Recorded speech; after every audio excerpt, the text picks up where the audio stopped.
Assalamualaikum warahmatullahi wabarakatuh. Bismillahirrahmanirrahim. Waalaikumsalam. Alhamdulillahilladzi hadana lihadza wa ma kunna linahtadiya laula an hadanallah. Wassalatu wassalamu ala asyrafil anbiya'i wal mursalin sayyidina maulana Muhammadin sallallahu alaihi wasallam wa ala alihi wa ashabihi ajma'in amma ba'dah. Mari kita mulai perkuliahan kita pada pagi hari ini dengan membaca basmalah. Bismillahirrahmanirrahim.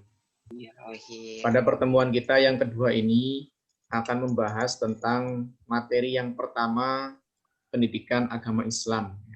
Jadi materi ini termasuk bagian dari beberapa hal yang akan dijadikan sebagai bahan ujian dalam UTS. Jadi mulai dari materi ini, bahan ujian UTS diambil dari materi yang pertama ini, diantaranya.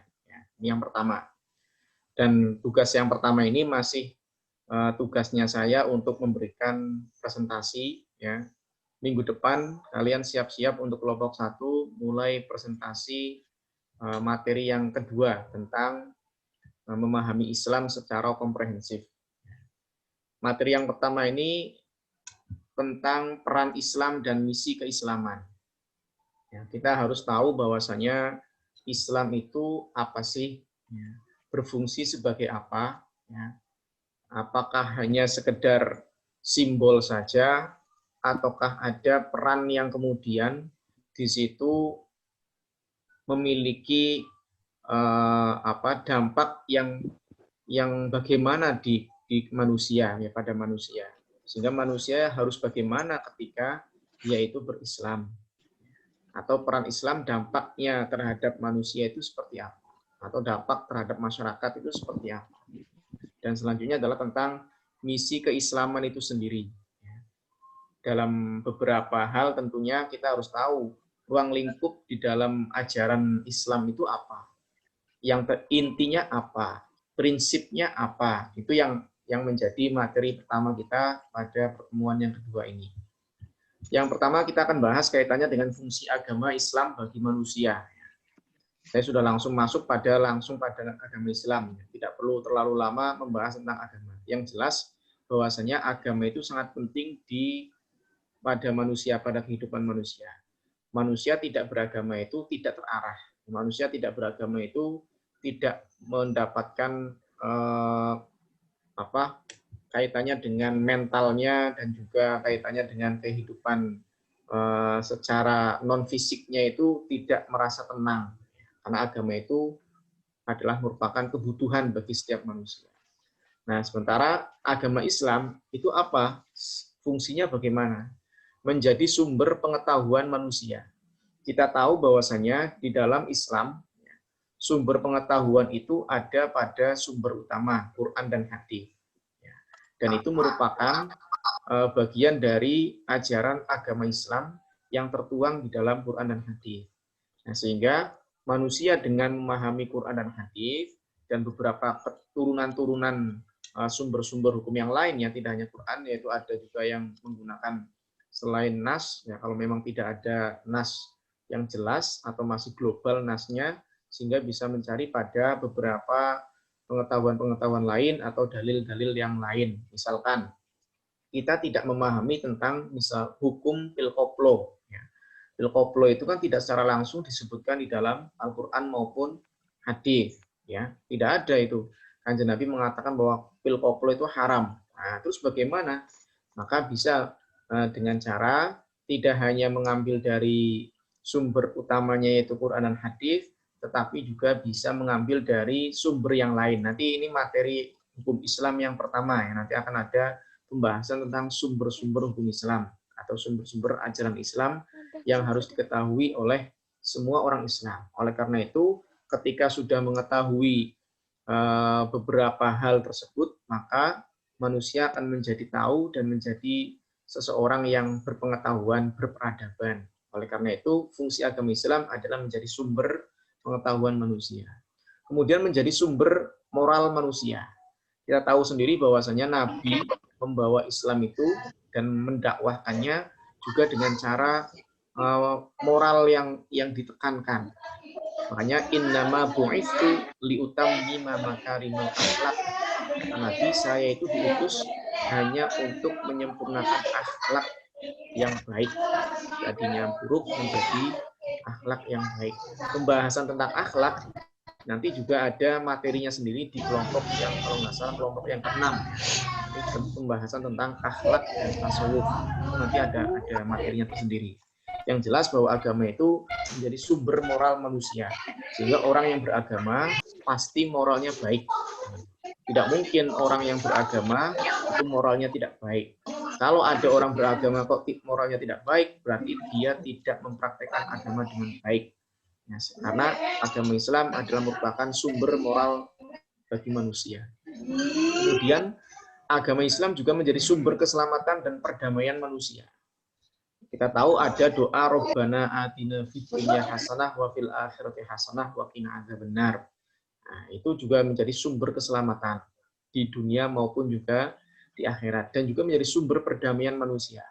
Karena Islam itu sendiri secara bahasa juga diartikan sebagai damai. Ya. Salam itu kan damai. Ya. Salam sejahtera itu kan orang assalamualaikum itu kan dari kata dasar Islam ya, dari kata dasar yang sama antara salam dengan Islam dan yang memiliki perdamaian. Oleh karena itu kalau tidak ada perdamaian ya, maka tidak dikatakan Islam. Makanya dikatakan bahwa Islam itu antar masing-masing orangnya itu ikhwah, ya, bersaudara. Jadi antara orangnya itu saling bersaudara. Bahkan disampaikan juga bahwa orang Islam itu adalah di mana orang Islam lainnya terjaga dari tangan dan mulutnya. Ya, jadi orang Islam itu adalah orang di mana orang lain itu merasa tenang, merasa damai, merasa nyaman, tidak terganggu dari akibat buruk mulutnya atau lisannya dan juga tangannya. Ini menjadikan bahwa Islam itu sangat damai sekali. Tidak ada kemudian Islam itu keras dan sangat menyukai kekerasan, menyukai konflik, itu tidak disukai. Makanya Kanjeng Nabi itu selalu menyampaikan bahwasanya apapun itu, masalah-masalah apapun, maka lakukan dengan cara yang baik. Misalkan gini, dalam sebuah hadis, "Man kana yu'minu billahi wal yaumil akhir falyaqul khairan aw liyasmut." Ya. Barang siapa yang beriman kepada Allah dan hari akhir, maka hendaklah dia berkata baik.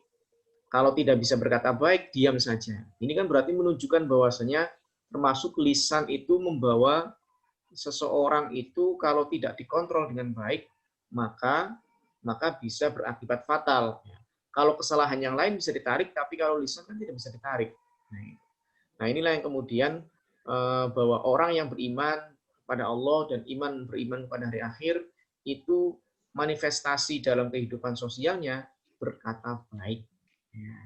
Inilah menjadi sebuah sumber perdamaian, sumber keselamatan. Dan juga lanjutan hadisnya itu falyakul falyukrim doifahu falyukrim jarohu. Muliakan tetangganya, muliakan tamunya. Nah, itu kan sebuah ajaran di mana orang itu diajak untuk senantiasa berdamai, senantiasa menghormati orang lain, tidak mengganggu harga diri orang lain. Makanya fitnah tidak boleh, kemudian bohong tidak boleh, gitu ya. Ghibah, merasani atau menggunjing orang lain di belakang itu juga tidak boleh. Itu semua karena memang merupakan sumber keselamatan dan perdamaian manusia. Kemudian agama Islam menjadi sumber dalam keteraturan hidup dan menata kehidupan sosial masyarakat. Ya, makanya masyarakat menjadi baik itu diantaranya adalah merupakan sumber Islam, ajaran Islam. Ya. Sehingga masyarakat itu menjadi masyarakat yang baik, makanya ada masyarakat madani. Ya. Masyarakat di mana di dalamnya itu ada masing-masing orangnya tamadun, memiliki peradaban. Memiliki peradaban itu diantaranya kalau hukumnya ditegakkan, hukum itu ditegakkan. Yang salah ya salah, yang benar ya benar. Bukan kemudian yang benar disalahkan, yang salah dibenarkan. Itu sangat adil sekali. Bahkan Kanjeng Nabi sendiri kepada Siti Fatimah, putri tersayangnya, beliau mengatakan kisahnya seperti ini. Ada sahabat anaknya sahabat dan itu kaya, orang kaya, anaknya orang kaya, kemudian membunuh, mencuri, bukan membunuh, mencuri sesuatu. Anaknya orang kaya pada saat itu mencuri sesuatu. Kemudian ada sahabat yang menyampaikan, gimana ini? Ini anaknya orang kaya. Kalau ini dilaporkan kepada Kanjeng Nabi, bakal dipotong tangannya. Ya. Ini gimana? Supaya anak ini dimaafkan oleh Kanjeng Nabi, kita harus cari solusi. Ya. Siapa kira-kira yang bisa melobi kepada Kanjeng Nabi? Akhirnya Salman, ya, Salman diminta untuk melobi kepada Kanjeng Nabi.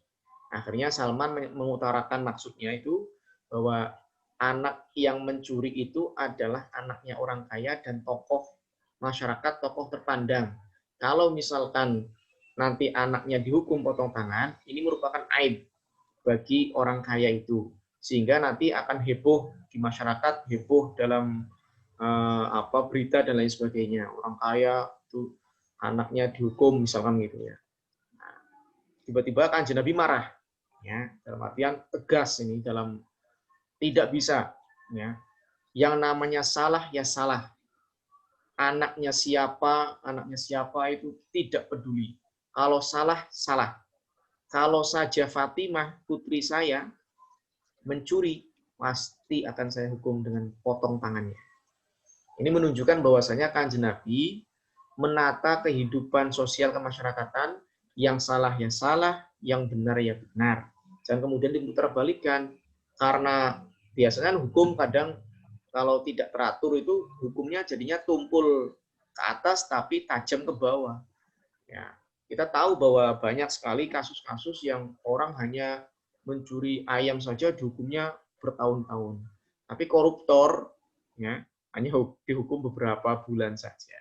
Nah ini kan tidak ada merata, keteraturan itu tidak ini. Kenapa? Karena fungsi agama Islamnya, ya, untuk menegakkan kehidupan ini, yang salah ya salah, yang benar yang benar, itu belum ditegakkan secara maksimal, ya. Tapi tidak harus ditegakkan dalam bentuk sistem negara, tapi dalam keteraturan kehidupan saja. Kemudian menjadi sumber dalam menciptakan manusia yang lebih baik dan dapat bermanfaat. Ya, menciptakan manusia yang lebih baik dan dapat bermanfaat. Kita tahu dalam Islam itu ada ungkapan, misalkan hadis, ya, min husni islamil mar'i tarkuhu ma la ya'nihi. Di antara baik Islamnya seseorang adalah meninggalkan sesuatu yang tidak bermanfaat. Itu tanda baiknya Islam seseorang itu adalah meninggalkan sesuatu yang tidak bermanfaat. Berarti secara tidak langsung itu mengharuskan orang Islam itu harus senantiasa berbuat sesuatu yang bermanfaat, yang baik, yang mampu memberikan manfaat. Tidak boleh bahwa sesuatu itu tidak bermanfaat. Sesuatu yang tidak bermanfaat kalau dalam secara hukum adalah melakukan sesuatu yang haram, itu jelas tidak bermanfaat. Kemudian juga melakukan sesuatu yang makruh, ya, itu juga tidak bermanfaat. Kemudian melakukan sesuatu yang mubah yang tidak memiliki manfaatnya, itu juga bagian dari sesuatu yang tidak bermanfaat. Oleh karena itu, maka arahan agama Islam bagi manusia adalah supaya manusia itu tetap menjadi orang yang baik, orang yang soleh, dan orang yang muslih, yang mampu memberikan kemanfaatan, kebaikannya itu kepada orang lain. Contoh misalkan, inna sholata tanha anil fahsya'i wal munkar. Sholat itu dapat mencegah perbuatan keji dan mungkar. Jadi fungsi sholat secara sosial itu menjadikan sosok orang yang sholat itu menjadi orang yang terhindar dari perbuatan keji dan perbuatan mungkar. Itu berarti menunjukkan bahwasanya ajaran Islam itu sangat relevan dengan kehidupan sosial, dengan kemanfaatan keberagamaan di kehidupan sosial masyarakat, itu sangat memiliki peran penting di situ. Kenapa? Karena semua ajarannya harus punya manifestasi dalam semua kaitannya dengan kehidupan manusia.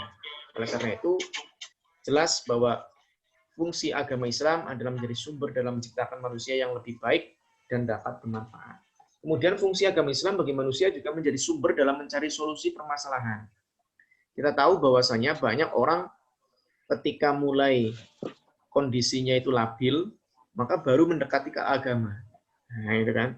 Orang galau itu sudah akhirnya ke agama, ya. Mencari solusinya itu ke agama, mencari solusinya itu ke kiai, mencari solusinya itu ke ulama, atau bahkan ada sebagai ustadz apa itu yang pribadi yang itu untuk supaya apa supaya menasehati, supaya memberikan inspirasi kepada kehidupan pribadinya itu. Ada ustadz pribadi, ada ustadz yang itu memang dibayar untuk selalu menjadi asisten dalam apa memberikan gambaran tentang agama dan lain sebagainya. Itu ada seperti itu ya. Kenapa? Karena memang membutuhkan wejangan-wejangan, solusi-solusi yang itu berasal dari agama sumbernya. Kemudian agama Islam menjadi sumber dalam inspirasi. Kita tahu bahwasanya kehidupan kita ini ya, tidak bisa berjalan dengan baik, tidak bisa terwarnai dengan keindahan pemikiran dan lain sebagainya tanpa ada kemudian memahami secara baik agama Islam itu sendiri. Ya, makanya Islam itu memberikan inspirasi, bukan kemudian memberikan sesuatu yang tidak baik, ya, tapi memberikan inspirasi, kreativitas agar umatnya itu senantiasa berbuat baik, senantiasa memberikan kemanfaatan kepada orang sehingga praktek-praktek dalam hal apapun, dunia apapun, kemudian profesi apapun, itu senantiasa memberikan inspirasi. Orang pedagang, dia akan menjadi orang pedagang yang baik dan menjadi inspirasi pedagang-pedagang lainnya. Guru juga akan menjadi inspirasi guru-guru yang baik bagi yang lainnya. Mahasiswa ya, kalau mengerti kaitannya dengan fungsi agama Islam ini juga akan menjadi inspirasi bagi teman-teman lainnya. Dan begitu seterusnya, apapun profesinya, apapun kondisinya, selalu akan memberikan inspirasi kepada yang lain. Kalau memang fungsi agama Islam itu diberlakukan dengan baik. Kemudian menjadi tempat berkeluh kesah dan penyesalan. Ya, taubat, kita melakukan kesalahan, terus larinya kemana supaya kita tenang, merasa tenang dengan kesalahan kita ini. Ya, biasanya orang-orang yang melakukan kesalahan itu ada rasa bersalah, ada kemudian dikejar-kejar dengan kesalahannya, ada dikejar-kejar dengan kekhilafannya. Akhirnya apa? Larinya kemana? Larinya ke agama. Dengan bertaubat, dengan berkeluh kesah, dengan memohon ampun kepada Allah, itulah menjadi fungsi agama Islam bagi manusia itu sendiri.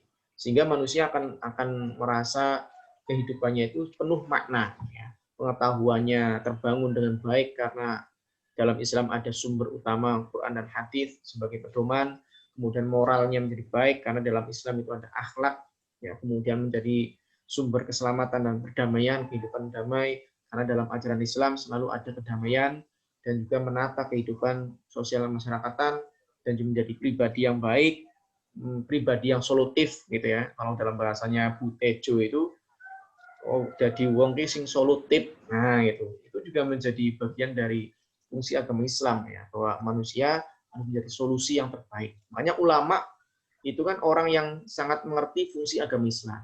Sehingga ulama itu akan menjadi solutif ya, menjadi sosok manusia yang solutif.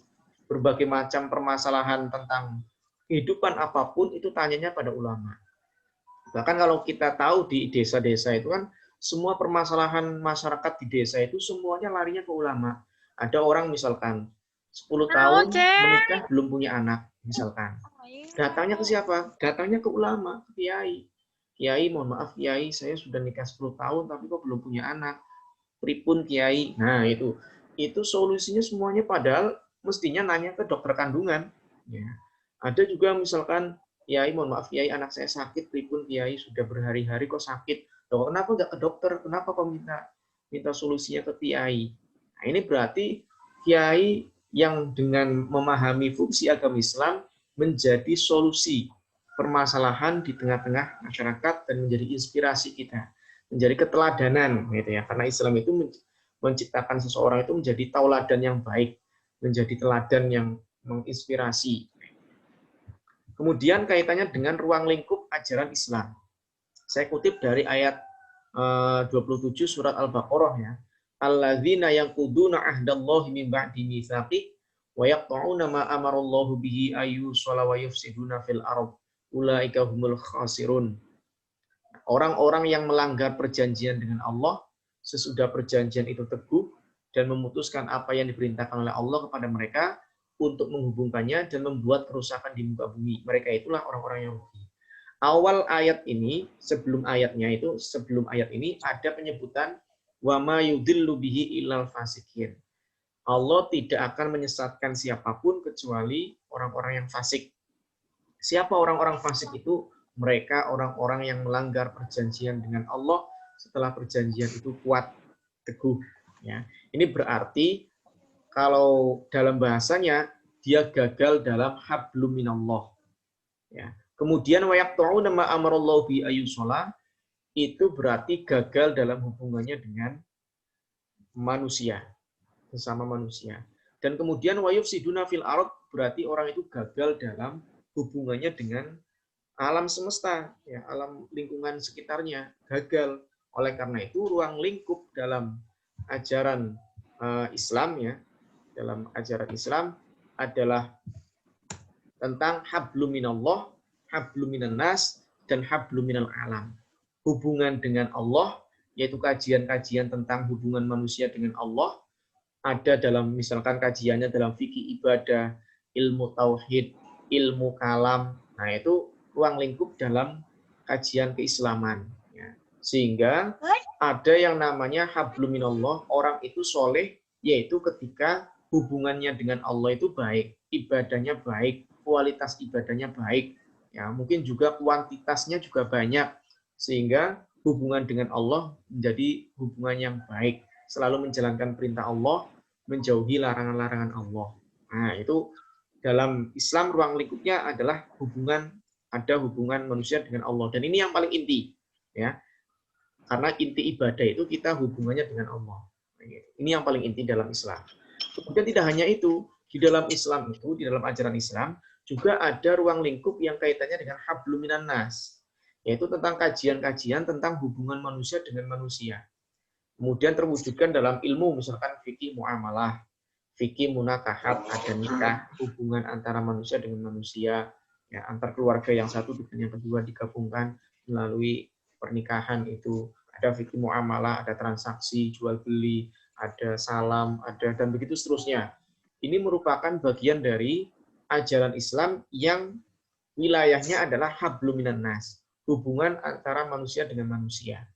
Ada silaturahim, ada saling memaafkan, ada saling menghormati, dan begitu seterusnya.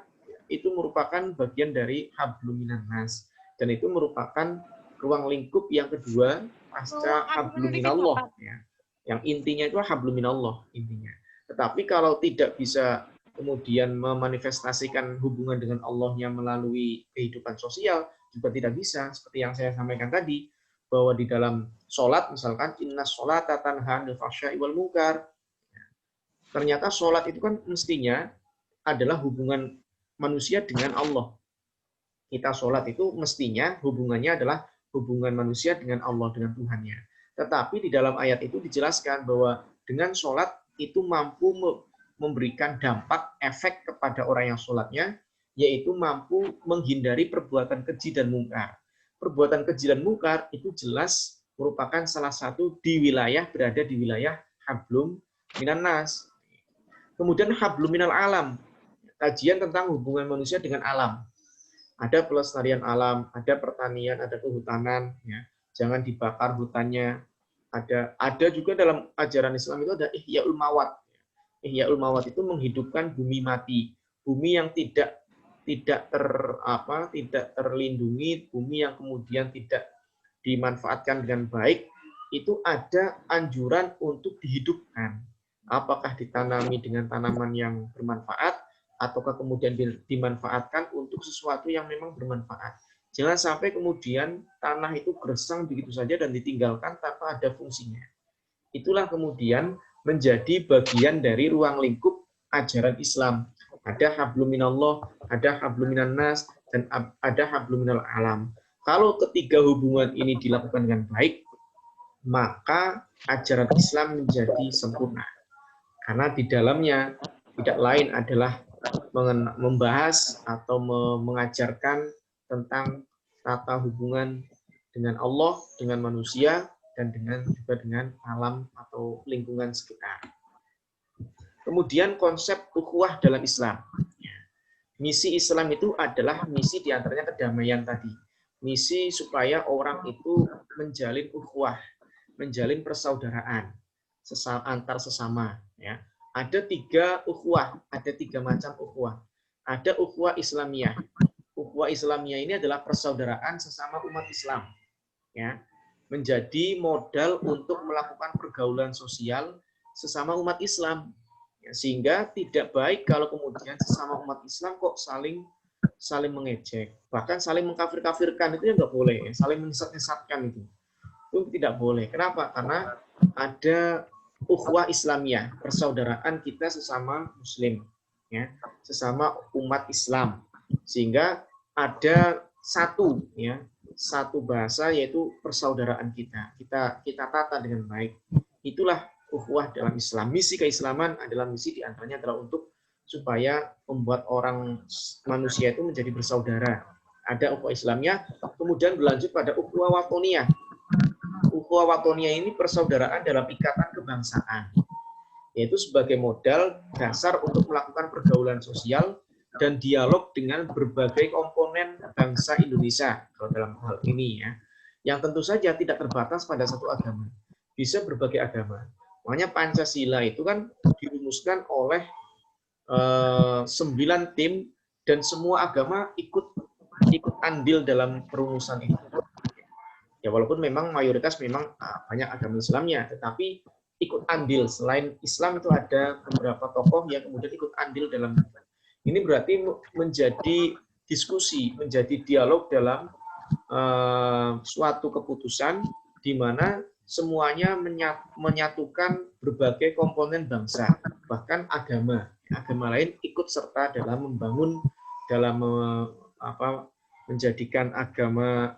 menjadikan Indonesia itu sebagai ukhuwah watoniyah, persaudaraan dalam ikatan kebangsaan.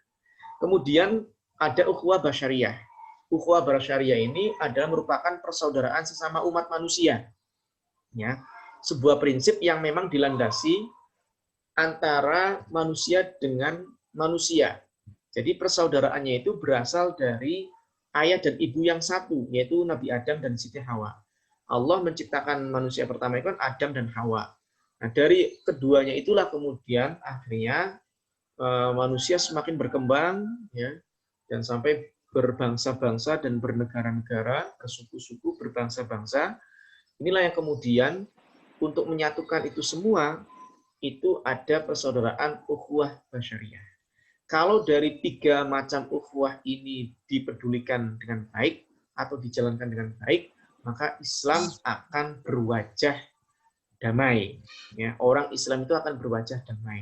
Jadi tidak hanya kita saudaranya itu sesama orang Islam saja, tetapi sesama bangsa, ya, watoniyah, atau sesama manusia. Sehingga tidak ada kekerasan dalam kemanusiaan, itu tidak ada, atau kejahatan kemanusiaan itu tidak ada. Karena itulah fungsi Islam, atau konsep ukhuwah dalam Islam itu adalah supaya manusia itu dimanusiakan. Jangan sampai ada kemudian kejahatan kemanusiaan. Itu sangat tidak dibenarkan. Kalau bukan Islam, ya berarti ya setidaknya ukhuwah watoniyah. Kalau tidak ukhuwah watoniyah, beda negara, ya berarti ukhuwah basyariyah. Nah, ketiga ukhuwah ini harus selalu dijalankan dengan baik agar Islam menjadi agama yang berwajah damai, ya, tidak kemudian mengajak perselisihan, mengajak perang, mengajak ribut, dan lain sebagainya. Kemudian agama atau Islam sebagai agama rahmatan lil alamin. Pemahaman Islam sebagai rahmatan lil alamin itu menegaskan sebuah pengertian bahwa Islam itu telah mengatur tata hubungan menyangkut aspek teologis, ritual, kesosialan, dan juga kemanusiaan. Karena dasar inilah kemudian pemahaman Islam rahmatan lil alamin itu adalah kasih sayang Allah, yang kemudian nilai-nilai kerahmatan ini menjadi dasar bagi seluruh tata hubungan itu. Oleh karena itu, agama Islam karena itu merupakan agama kasih sayang yang dari Allah, maka tentunya dilaksanakan, dipraktekkan dengan penuh kasih sayang terhadap semua tata hubungan, apakah itu tata hubungan sosial, apa kemanusiaan, apa aspek teologis, atau juga aspek ritual. Kemudian kaitannya dengan prinsip Islam sebagai rahmatan lil alamin. Prinsip Islam sebagai rahmatan lil alamin diantaranya, pertama, tawasud. Tawasud itu adalah sikap mengambil jalan tengah ketika berada di dua titik ekstrim. Jadi ada yang misalkan radikal dan ada yang satunya liberal. Kita tidak jatuh pada posisi salah satunya, tetapi berada di tengah. Itu namanya sikap tawasud. Dan itu menjadikan prinsip Islam rahmatan lil alamin terjaga dengan baik. Yaitu dengan cara kita mempraktikkan sikap tawasud ini jalan tengah ketika berada di dua titik ekstrim. Ada yang moderat, ada yang kontekstual, ada yang kaku, ada yang kemudian terbuka, ya, ada yang kolot, ada yang itu kemudian moderat. Nah, itu menjadi titik tengah, ya, sehingga kita tidak kemudian berada di posisi menyalahkan yang satunya, juga tidak menyalahkan yang satunya lagi, tapi berada di tengah, menjadi sebuah mediator. Makanya kan kemudian muncul ada bahasa Islam moderat atau moderasi beragama. Kemudian yang kedua, Islam sebagai rahmatan lil alamin itu prinsipnya adalah i'tidal, sikap adil. Ini menjadi substansi, konsistensi, dan akurasi yang senantiasa dijaga dalam posisi tawasud yang di awal tadi. Sehingga jika tawasud berkaitan dengan posisi, maka i'tidal itu substansinya yang dijaga di dalam posisi itu. Dalam prakteknya, nanti sikap tawasud dan i'tidal ini melahirkan beberapa sikap lain, misalkan toleransi, seimbang, bermusyawarah. Itu merupakan sikap-sikap yang mencerminkan prinsip Islam sebagai rahmatal lil alamin. Kemudian selanjutnya, inti ajaran Islam itu adalah jalbul masolih, dan darul mafasid. Jadi fungsi inti dari agama Islam itu adalah jalbul masolih, menarik segala hal yang kaitannya dengan kemanfaatan, dan juga darul mafasid, menolak segala hal yang bisa menimbulkan bahaya. Jadi titik tekan kita untuk menjalankan ajaran Islam itu segala kemaslahatan, segala kemanfaatan itu kita tarik, dan segala madharat dan bahaya itu kita hindari, kita tinggalkan. Itu inti dari ajaran Islam. Kemudian yang terakhir, ya, kaitannya dengan capaian pembelajaran mata kuliah kita ini. Jadi kita belajar PAI, Pendidikan Agama Islam, capaian pembelajarannya adalah agar mahasiswa mampu menjelaskan konsep Islam secara holistik, baik secara teoritis maupun juga secara praktis. Itu yang kita harapkan dari pembelajaran kita ini. Kemudian mahasiswa mampu mengkritisi praktek-praktek keberagamaan yang eksklusif. Eksklusif itu tertutup, kaku, terlalu kaku, ya, dan parsial, terlalu yang kaitannya dengan mengunggulkan kelompoknya sendiri-sendiri di masyarakat. Ini kan banyak sekali praktek-praktek keagamaan yang sangat kaku dan juga mementingkan diri mereka sendiri di masyarakat itu banyak sekali. Sehingga akhirnya muncul sesuatu yang tidak toleran, ya, dalam hal beragama. Kemudian menyalahkan yang lain, bahkan bisa mengkafir-kafirkan yang lain. Itu tidak boleh terjadi, dan mahasiswa harus bisa mengkritisi kondisi yang seperti itu. Itu yang diharapkan dari pendidikan agama Islam setelah mendapatkan beberapa materi dalam mata kuliah ini.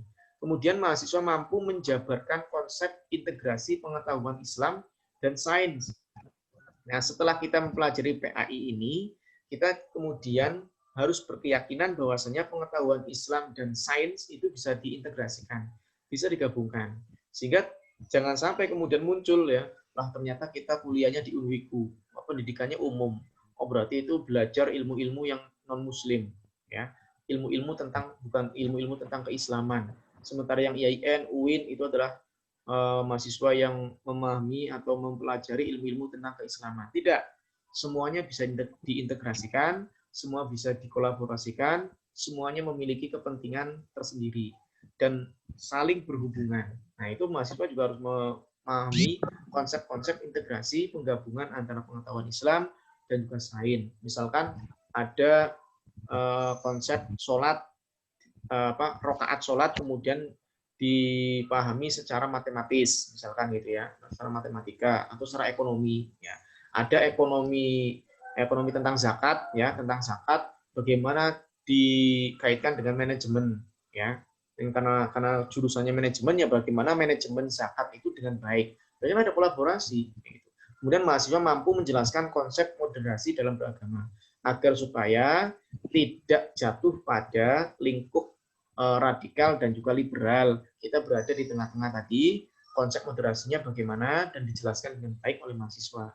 Dan diharapkan juga bisa mempraktekkan itu. Itu adalah capaian pembelajaran mata kuliah PAI ini ya, sehingga Islam bisa dipahami melalui pembelajaran ini dengan baik, baik secara teoritis maupun nanti secara praktis yang nanti akan